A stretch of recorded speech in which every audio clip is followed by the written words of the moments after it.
Morning to you. It is 22 minutes past the 8 o'clock hour this morning on Wncr-Tv Now. Do hope you're having a fantastic day. If not, day's just started. You got an opportunity throughout the rest of the day to make it fantastic. How about that? And we are, let me just double check, I believe. Yep, we're YouTubing. We're YouTubing right now. And I thought I clicked the button for us to go streaming on Facebook. Okay. Looks like now we are. Okay, so it looks like we got both of those things maybe situated. I don't know, but yep, there we go. So anyway, good morning to you. Thank you so much for tuning in to another edition of Wncr-Tv Now. Let me go this, and that is to share the Facebook Live video. I got some tablet somewhere that I need to find. I don't even know what it is. That's the craziest thing. All of these Google verification things. Anyway, Facebook. Going to our Facebook page, going to WNCR-TV Facebook page and clicking on that share. And look at it. It popped up and then I refreshed it and now it's Gone.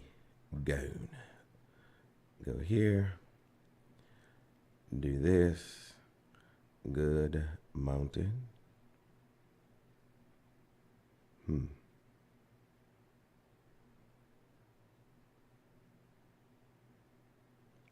I don't get that. All right. Got that done. Okay, anyway. So what was there to talk about today? Of course, didn't come on yesterday.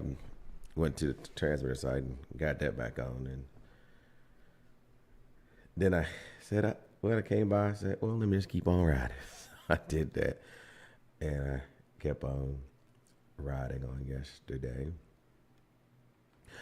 What is happening in our city? Of course, this is budget time, so this is the time those who've been watching the show, your post is complete. Okay, thank you. I don't need that. Those who've been watching for years know that I kind of follow the city budget when it comes into place. And so yesterday they had a budget work session in which they talked about the budget yet again, as that's what the budget work session was for. And so last Friday, they came in and talked about, okay, well, what is the budget looking like? What type of revenues are we going to need and all this kind of stuff? And so how do we look at other ways of getting revenue if we don't want to deal with the cuts in the budget? Now, bear in mind, just for a disclaimer, the manager, Elton Daniel, produced a budget that had no increase to property tax and a reduction in expenditures to meet the anticipated or expected revenues, being conservative, with an opportunity to put aside or set aside $1.5 million to go back into the fund balance. This is what the budget did. It also took away $75,000, but it listens like or sounds like, after based on conversation yesterday, that $75,000 may still stay in there. For a downtown municipal district tax, which is 20 cents per $100 valuation on property as well. But again, let's listen to some of the things that happened on yesterday. So I just want to give them credit. Ken, Kiana, all the staff, our communication staff. What you have before you is a beautiful document that I'm proud of, but I just want you all to understand the work that goes into making it to this point. So thank you all for that. At the last budget session, we were asked to compile data and come up with some revenue options. So we have revenue options. We have some more ideas about some more expenditures that we can review as well. But I want to start off with the revenue options, if that's okay.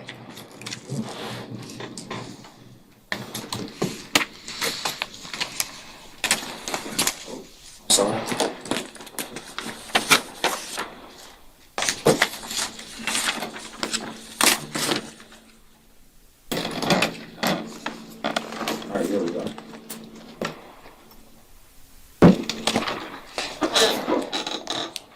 Make it full screen somehow.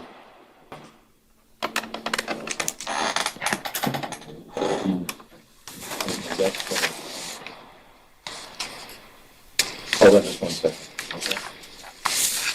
So while we're waiting, maybe in the couple of years in the future, we can seriously look at a budget package that will be a lot more user-friendly.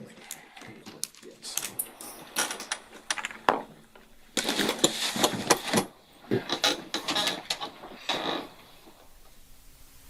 This is the largest we can get at this file.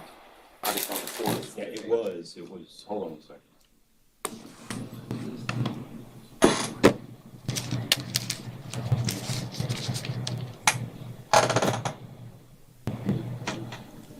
All right, there we go.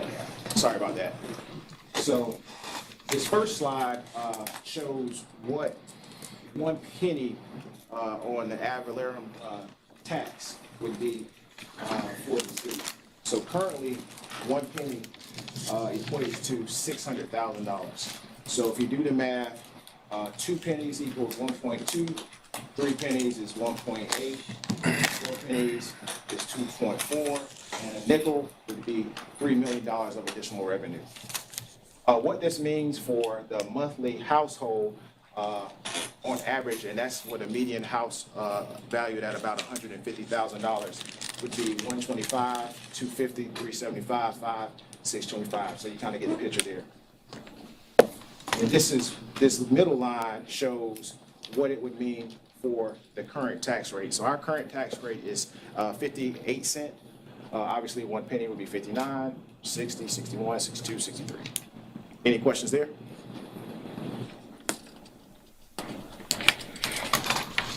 We were asked to come up with some ideas of what that could generate. So with 1 penny on the current rate, we would be able to do one of the following projects. So that's the 2% COLA that we discussed at the last meeting, Cloverdale Park renovation, the city housing grant program, or put an additional $600,000 to our fund balance, which would be a total of 2.1, because if you remember in the proposed budget, we are proposing to put 1.5 back into the general fund. I do want to point out the city housing grant program. Currently, that is in the proposed budget. However, it is utilizing funds from a state grant. Ken can give you the specifics on the grant, but my recollection is that we are required to spend those grant funds before the end of next fiscal year. So we have about $1.2 million, $1.3 million. Yes, sir. And what we're recommending, instead of using general fund dollars currently, that we use those grant funds because we have to spend them anyway.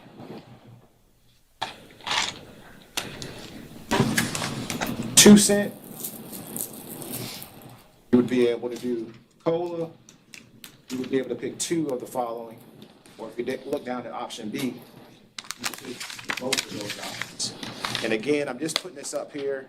We are not married to any particular option, but I wanted to kind of put them together to show you what we'd be looking at.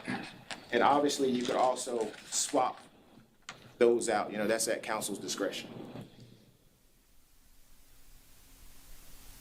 At 3 cents, COLA, Cloverdale grant, and rebuild the fund balance to 2.1. Again, for option A, you'll be able to pick 3. Option B, you'll be able to pick all. And just if you don't remember, the Battleboro Community Building, that was about a $900,000 project. Yes, Just sir. a quick question. As we're looking at these, does this include the utility rate increases that we discussed last week? Is this in addition to, or This is general as fund. if it's in a vacuum? Yeah, this is general fund. This is that solely on the general fund. The enterprise funds are a total thing, and we'll But have. fund balance, though, changes with the utility piece, so I was just trying to, Well, the fund balance, the utilities have a fund balance of their own. That's right. We're referring to the fund balance, which I'll get to this later in the presentation. I guess what I'm asking is how they all converge, and what does the picture look like in total? If I get to the All right, I'll presentation, wait. I'll show you.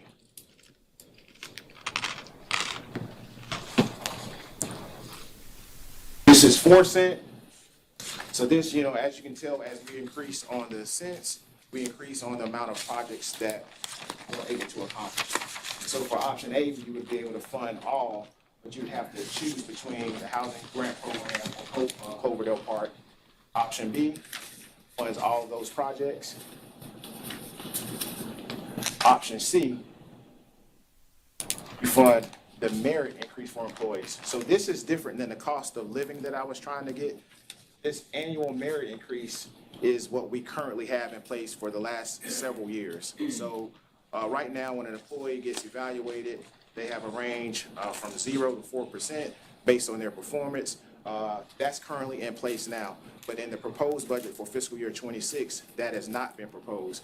But if you were to do 4 cent, you would be able to keep that in place as it is now and do one of these other major projects. We capped it at 5 cent. So for a 5 cent adjustment to the tax rate, you would be able to fund all of these projects here, all in option B. Fund both of the following. And option D funds all of them. But the difference in this one is that instead of a 2% COLA, it has a 3% COLA, so 1% difference. So this was all that I asked staff to come up with regard to the different options, because these are some of the major projects that were taken out of the departmental request in order for us to do the balancing for the budget as we have it this far. So I hand up. Yes, Manager Daniels, I appreciate this, but I recall Inglewood Park is in dire need of improvements. That was taken out. Correct. Why isn't Inglewood Park in any of these options presented to us today? Inglewood Park is a larger park, and in order for us to include that would be over $1 million.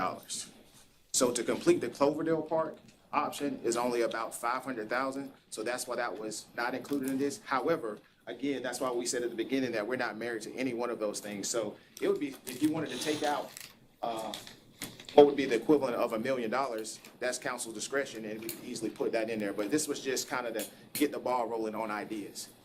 But I thought the first phase of Inglewood Park in the CIP was 400,000 to 500,000, not $1 million. Ken can chime in on that. So when we presented the CIP back in March, we were looking at a phased approach, as you Right. mentioned, of that. It is, in further evaluation and talking with Parks and Recreation, they felt like it would be very difficult to necessarily do it in a phased approach. It's still something we can go back and take a look at, see how it could be put together as a phased approach.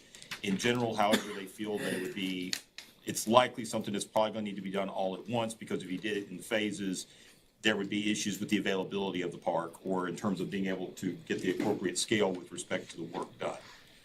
So there were some challenges with that, because I know, I apologize, I know a little more about Inglewood because I've used it more regularly, but obviously you've got the tennis courts, you've got some other aspects to it that need to be addressed.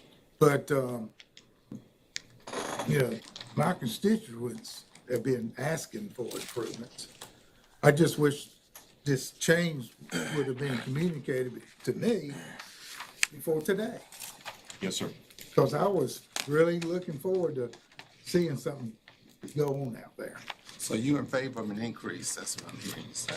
No, I didn't say that, no, sir. Well, you must be. I'm not in favor, quite honestly, I'm not in favor of any property tax increase at this point. Okay. What I would So- say is, again, this is just a proposal. Don't get too tied on the individual things. This was just kind of to get the ball rolling. But again, our thought process in showing these projects currently as is were projects that could be completed within one fiscal year with the amount that we currently have allotted. So again, that is the conversation that happened on yesterday at the meeting. Of course, it went on for quite some time, and actually, it was a real moment there. But an exchange between Councilman Elijah Dodge and Councilman Knight that transpired at the meeting on yesterday as well. And at your leisure, you can go check that out. You know, the budget is what it is. I think that the city manager produced an original recommended budget that, of course, council has the absolute right to go in and tear it up, build it up, start from the top to the bottom to the sideways to whichever kind of way they want to. That is totally the council's priority, or prerogative, should I say. But initially, the initial budget proposed by City Manager Elton Daniel without any increase to property tax, with cutting what he deems not mission critical capital outlay expenditures and etc. And by working on what he understands as a priority as council to rebuild the unassigned fund balance, to me, seems to be a pretty well thought and put together budget. Again, he talked about at the front end the number of hours that individuals put into the operation and construction of developing the budget, the meaningful conversation and dialogue they go through with the people who are doing the work in the relative departments in which they then have those budget constraints. And again, I get it. There are some other things in which council people may have as a priority in talking to constituents about what they want to see in their city and particularly in their ward and or community. I get it. I get it 100%. I think one of the challenges in leadership is to be able to make a decision as to, do you increase or do you not? Do you set an example or a model to say we have to live within our means? I think that the city got to this point not because of misinformation, not because of bad information, as it so often likes to be said, but I would go back to something I've been talking about for years, and people can dislike it or like it, but the reality is I think there's a lot of truth to it. And that is, the city has not put together a solid, comprehensive, developmental, strategic plan on where it wants to go. And what has happened over the years is it has been operating off its right hip, its left hip, its pinky toe, its big toe, or whatever it is. And so when council comes and say, we want to buy 336 acres of land, we got some money in fund balance, we'll do that. We want to buy a church, we got some money in fund balance, we'll do that. We want to buy some additional property, we got some money in fund balance, we'll do that. There has been this haphazard approach to city administration, and you can blame it on past city managers, but ultimately the buck stops at the city council. And so at some point, it seems to me that there would be someone on city council say, wait a minute, we've been doing this capital improvement project through fund balance, we've been doing this eventually, and I'm not seeing nowhere we're putting money back in the fund balance. So eventually that savings account is going to draw up if they have any ounce of sense. And so now I'm going to say we got senseless folks at some point, right? And so instead of taking the onus of it and saying we overspent, again, one thing I heard city manager Daniel say, and I've heard former city managers say it in the past, they work at the pleasure of the council. And so when the council say, I need you to do this park or do this, they're going to figure out a way of making it work. I've gone back to Steve Raper days, to Charles Penny days, to any other person days. I've heard city managers say that time and time again. So if any issue is going on with how city dollars have been spent, it's city council's fault. And when they own that, then I think, and I heard some city council members owning that. Senator, I say senator, maybe he's going to be a senator one day. TJ Walker owned it. So look, I'm going to take ownership in 2019 when I got in here. I'm going to own it. To me, that's what leadership looks like. Not passing the blame or the buck and saying it was this person or that person, but saying, you know what? We was operating off the hip. We were too busy fighting against a comprehensive plan. We were too busy sitting down thinking strategically that we said, hey, we want this, and so we did it. We say we want that, so we did it. We say we wanted to add an additional $300,000 to council initiatives, so we did it. These are things that, and I went back because, thankfully, the state requires cities and municipalities all across the state to have minutes. I went back a little bit and went through some of the minutes. Looked at fund, this is appropriate through fund balance. So then when they say, we didn't know that. You vote on crap every single day, and not calling it crap, but when you vote on measures, we'll say that, every single time, that if you look at the materials clearly says where the money's appropriate for. How do I know that? Because I saw it on the internet yesterday. I didn't know this was going on, but that's because you're not reading at the end of the day. And then the same folk who you say, can't afford utilities and living from paycheck to paycheck, need relief and need help. You want to say, I want to put some more expenditures on. I'm going to increase, and I get the increase to enterprise funds because at the end of the day, your enterprise fund should be self-sufficient. You shouldn't be going in a hole operating a business, because that's what enterprising is, right? A business. And so that if the cost of services is not matching what you're retailing it for, you need to adjust that. You can't be going in the hole with those things. So you got to fix that situation. But when you talk about other things that you want to continue to fund out of the hip, out of the pocket, i.e., when they said, hey, I want to do Unity Cemetery, where did that money come from? When they said, where did that money come from? Oh, we should have increased the property tax because folk increase the property tax all around me. So I want to do what my brother and sister doing just because they doing it. Just like the lady who used to cut off half of her ham because she saw her mama cutting off half of her ham, and then kind of realized the mama cut half the ham off because she ain't have a pan big enough. And here this lady has got a muffin money to buy a whole bunch of ham and pots and everything else, and doing what she did because she didn't understand. Keeping up with the Joneses. Oh, this person's doing this, so we should do it too. And I always heard if little Jimmy jump off a bridge, are you gonna jump too? What? We're supposed to be looking at, okay, what is going to help take Rocky Mount to the next level? And sometimes being able to realize your expenditures and analyze them and step back and say, you know what? This really is a mission. I like the word that City Manager Dang was using. I saw Ken Hunter using it as well, talking about mission critical. So you see there's obviously conversation going around within the organization. They're all singing the same song. And that really helps organizations move forward when people are like-minded. But also we ask those questions and raise these things and bounce ideas off each other, so I can see that type of thing is going on as well. Right? And so, again, I go back to say, whatever council do as far as tax rates or whatever it is, what it is. But I think that the proposed budget that city manager proposed makes a lot of sense. Things that folk used to do, you just can't do. You look at our own personal houses and money and stuff that we used to do, we might can't do it no more. Or at least not this year, or maybe not previous years, and you bounce back from that. But why is it that we think that city government should be different? That for some reason, we should just spend.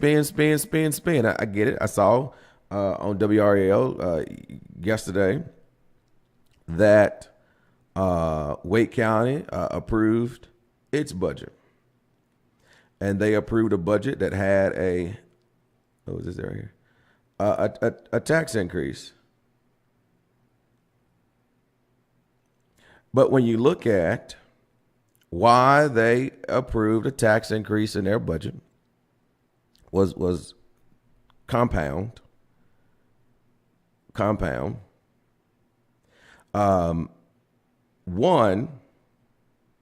reason that it was done in the recommended budget was that it had to address the school system needs. Understand the federal cuts that was going on, understand the state cuts that are going on, and understanding that the bulk is going to stop in the counties. That if counties want their counties to continue to grow, that they're going to invest in their tomorrow, which is invest in education. And so Wake County gets it. They understand it. And so they stepped up to the plate and increased the school system's operating budget by $40.3 million. They didn't say, I want to buy some land for this. In fact, what they did say in the budget was they took away, it said reduce seed funding for housing opportunity funds by $1 million annually over the next 5 years. So they reduced that by $5 million for affordable housing. Because they said we can't do everything. They understand some tough decisions they have to do. Now, this is interesting. They reduced the number of new EMS staff by 12 positions. The recommendation in the budget, Manager Ellis proposed adding 15 new paramedics and 10 emergency medical technicians to Wake County EMS to meet the growing demand of services, reducing the additional staff to enable the county to direct $780,000 to Wake County public school system. These are things that they did, laid it out how they were going to do it. Now, here's another thing. It says that, and they already knew they was have a property tax increase because Manager Ellis originally proposed a 25-cent tax increase to generate $7.7 million on $142 million library bond, which voters approved in November 2024. So they had a plan. I want to go back to plan here. They had a plan, and the plan was we're going to go to the voters and ask the voters to give us the ability to borrow $150 or $140 something million so that they would be able to build a library. The voters understood that when we got this bond referendum out here, we got to pay for it. And I'm sure that in the bond referendum literature, they talked about the increase in property tax will be associated with this bond, and the folks said, let's do it. Let's do it. So that was a 25 cent. You knew that was coming in the budget for Wake County. Knew it. Then the board also voted on an additional 11 cents tax that would produce $3.5 million of Wake County public schools. And so it's all about the valuation. Now, so this brings the total property tax rate increase to a 36-cent increase in property tax, right? So it sets the cost per 100 to 51.71 cents per $100 valuation. So a resident living in a $450,000 home, their tax bill increased by $16.20 annually. Why is that? Because you've got a whole bunch of $450,000 homes there. I think just at a 5 cent increase for the city of Rocky Mount, what Manager Daniels just proposed for us to go a 5 cent increase. Here it is. Wake County went up 36 cents, but we're talking Rocky Mount going 5 cents. And I ain't saying Rocky Mount going 5 cents. We're just using this for something he illustrated. A 5 cent increase based on the number he showed was $6.25 per month, or you times that by 12, that's $75 per year. Right? And so Wake County, again, went up 36 cents. And so if you take that $75, now what am I doing? So they went up 36 cents. And so if you take that, what's that, 7? So you take 75 times 7. You're talking about when Rocky Mount was good, and Rocky Mount proposed this at all. I'm just talking about math for just sake of math. $525 annually. $525 annually, based on that number. If Rocky Mount was to go up like 36%, which they're not proposing at all. Obviously, you heard City Councilmember Harris say he's not in favor of a tax increase at any level at this point, which means he has room to think about that. If he produce something that makes sense about funding, then perhaps they will look at that. But that's where we are. As relates to budget, of course, I think they have another session on Wednesday. Let's look here. Who's on this morning? I want to say good morning to Irma Maxwell, Brenda Whitehead, Frida, Andre Smiley, Gwendolyn Swain, Evelyn Johnson, Deborah Manning, Allison Williams. The language the city manager used was so easy to follow and understand. Absolutely, Ms. Swain. Good morning also, Deborah Gunter, Gloria Brake. Looks like to me the city manager focused on here and now. Reginald Manning, good morning to Lucy Boy. I think it's great how Elton Daniels has grown into his promotion. Excellent presentation, clear and concise. Absolutely. Victoria Austin, good morning to you. Alice Bailey and Eki, good morning to you. She'll be on tomorrow. Hopefully I'll be here at 8 o'clock tomorrow too. Eki, good morning to you as well. And let's see. Thank those who shared the Facebook Live video this morning as well. We certainly appreciate you this morning. And who was that this year? Let's see. Lamonte Moore, Alfreda, Allison, and Deborah Gunter. We appreciate you as well. But yeah, so, that's what I think about when it comes to the budget. And I think, too, and people see it. People see it. He is certainly his budget presentation. And of course, it's something that we're used to. Hey, caller, good morning. Good morning. How we doing? Doing well. Hope you are.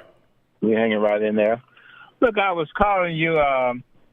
Wncr County has been going over their budget as well. They had a public hearing on it last night. And one of the reasons why I'm calling in today, I'm kind of concerned about, I'm going to say Commissioner District number 7 is one of the 7 commissioner districts in Wncr County. But the last few meetings, they have not had any representation there for that district. And I think sometimes things happen because people don't know it. But when you kind of know something, sometimes you have to take the appropriate action. And again, I think anytime a budget is going on, any representative should be sitting around the table participating with that process. For the sake of this call here, I don't want to call name, but I'm going to start calling name very soon because I think when you're serving in an elected position or any position, and you reach the point where you cannot perform those duties, it's not fair to the people that you're serving or representing to continue to stay there knowing that you can't do it, nor is it fair for the people that you are serving to know that you can't do it, and they continue to let you serve there. They had a case over there in Tarver where a gentleman, he stepped down just last other month because of, as I understand, because of health reasons. So none of us know what the future holds, but if it ever falls out a lot that we are not able to physically and mentally do what we could do in the past, it's time to take some things off the plate. And I know there was a case in Wncr County where a representative was serving, and they began to experience illnesses, and they realized that it was to their best advantage to back off that board because that would be one less thing that they had to worry about from a month-to-month basis. Not saying that it killed them, but it took something off the plate that they no longer have to worry about, and it looked like overall they're doing well. At least they're still in the game. But sometimes you can be so overwhelmed with doing things until that can work against your health as well, particularly if it's stressful. And I think sometimes dealing with budget and making sometimes hard decisions probably can bring it level of stress with it. But anyway, I'll make reference to Wncr County Commissioner District number 7, and I will say it is one of the 2 county commissioner districts that makes up the city of Rocky Mount. The city of Rocky Mount has 2 districts, District number 7 and District number 3. So stay tuned, more to come. I've been out giving myself a breather, so I'm fresh now. And I'm going to keep my eyes to the hill and my nose to the ground on this because I think, again, if they cannot perform it, there's no need for them to stay around there, and they could find something else to do. And, again, it may serve as their recovery, not having to worry about it. Thanks so much for your time. Keep up the good work. Thank you for calling. 252-407-8432. That's 252-407-8432 is the number to call to participate in today's conversation. So I want to go back to the unassigned fund balance budget here. And so when you look at the unassigned fund balance, and so it talks about the available as of June the 30th, 2024, per the audit was $6.5 million. Available estimates as of this June the 30th is estimated to be about $5.5 million. So they took another $1 million in they probably think they're going to use another $1 million this year or have used it or whatever. for fund balance. So then I would say, what were those things that you use it in? And I can't remember what the budget involved, fund balance appropriation initially. So if the city council gave such authority to use X number of dollars of fund balance, and they're well within their authority to do it, if council gave it to them at the adoption of the previous budget. Now, they were saying, what is the additional amount required to achieve an 8% goal to $2.5 million? Again, I don't think this is policy. I mean, I don't think this is state requirement or LGC requirement. This is just good practice, I'll say. Good practice. And then the additional amount to achieve the 10% city policy is $4.5 million. And so that percentage is derived upon what the general fund budget is. So that's a fluid number as well, right? So that number could actually change if the general fund operations increases, right? So for instance, right now, the general fund balance, or not general fund balance, but the general fund budget is $95 million. $95 million, right? That's what they are looking at doing. And so then if you take we'll take the actual number, 95,385,470, then times it by 8%. So basically they will need to be at 8%, they'll need a fund balance at $7.6 million. And so based on what they said, they look at the fund balance to be around 5.5 million. They'll need an additional $2.5 million, about $2.4 million, give or take, to achieve the 8% goal. Now, remember, Manager Elton Daniels' budget anticipates setting aside $1.5 million, right? And so if they're concerned about building up fund balance, what if you said you had a 1% property tax increase to put another $500,000 and make it a $2 million one you want to put back to it? You only be $500,000 off from your 8%, and you actually could do that in one budget cycle. Now, if they chose to do that, then you have another $100,000 that you could, I would say, put somewhere else or whatever. But then that would put you at about $2 million returning back to you. Then you only have $500,000 in your next budget cycle to do it again, if there was this thing of the need to do it. Or you can say, over the next 3 budget cycles, we're going to put this money in fund balance. And you say, well, we don't do that. So I can go back, and I just read to you a few moments ago, whereas, and you can Google this, looking for the internet, but Wade County was putting together an affordable housing seed funding. And so for the next 5 years, it was putting back $1 million to have $10 million in that fund. I do see it's 10 o'clock, and so I don't think I'm going to extend the time here. 9 o'clock, not 10 o'clock, for television. So I think I'll just get off everything else too. But again, that's the conversations going on. And so you do have individuals who are adamant about increasing costs to residents. You already know you can have a utility hit for stormwater, sewer, and wastewater, whatever. You most likely have an increase in your utility rate as well for electricity. I get it. Those enterprise funds, they have to be self-solvent. The fund that has the most flexibility is your property tax as to how you choose to spend those dollars. I just don't know what's the greater argument. Do you live within your means and understand that you have enough revenue coming in that you can still set aside $1.5 million to continue to grow that level, get it back to the 8% where you want to be at? Now, if that's the case, now you got $1.5 million you no longer got to save, and now you got these $1 million projects. You just can't do everything in a cycle. Or another option is you can really put together a beautiful local bill. I said big bill, but that went crazy.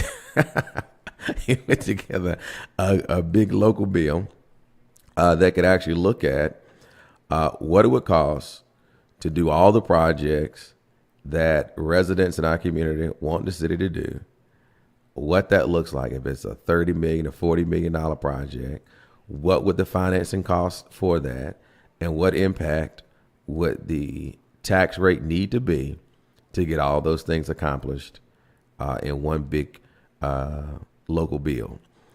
And so that's an option I think the city could look at, and you finance it, whereas you got those things going. And the only way that makes sense is it's going to have to do something that's going to bring more people to want to live in the city. Thus, you're going to have more utility customers. Thus, you're going to have more people paying property tax. Thus, you're going to reduce the dilapidation in our community. Would be the only way I think a bond referendum would work. But that is something that the city council has within its power to do. Whereas you will see meaningful impact throughout the city at one time and making it affordable because you have one big package deal. Again, I would maybe keep it under $50 million. And that's probably not enough, right? But I think that's a jump start. And that would certainly maybe help you get to another place at your next plateau that you need to get to and then find out where you go there. But again, you look at Wake County at a 31-cent tax rate prior to this year. And I guarantee that tax rate can go right back down as soon as they pay those debts off. Crazy thing Rocky Mount is Rocky Mount pay off debt, and instead of reducing the tax rate, they say, nah, let's keep on getting that money from people. We're already getting it now. And then before you know it, you're at 92.5 cents per $100 valuation because you do more and more and more. And I can go on about that, but anyway, let me get out of here. Don't forget Pop's Diner today from 11 to 6 p.m. Today we're open, so come check us out at Pop's Diner. I also want to say good morning to Barbara Chapman. We appreciate you tuning in and listening too. And so I'll see you tomorrow to do it all over again on Wncr-Tv. And my goal is to be here before 8 as Eki is coming back to give us some weekly joy. So see you tomorrow right here on Wncr-Tv Now.